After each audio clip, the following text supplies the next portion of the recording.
How to delete specific Google Chrome history. This tutorial shows you how to remove particular sites instead of wiping your entire browsing history. First, open the Chrome app on your Android device. From there, tap the three dots at the top right to open the menu. After that, tap History. At this point, you'll see a list of every site you visited, organized by date. Following this, find the specific entry you want to remove, then tap the three dots next to that entry. From here, tap Remove from History to delete just that one item. If you want to delete multiple specific entries at once, tap Select at the top right instead, then tap each entry you want to remove and tap the trash icon that appears.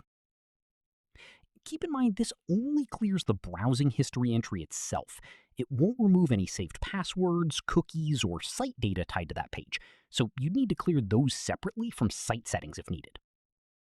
That's how you delete specific Chrome history on Android. If this helped, drop a like, subscribe for more Android tutorials, and hit the bell so you don't miss the next one. Catch you then.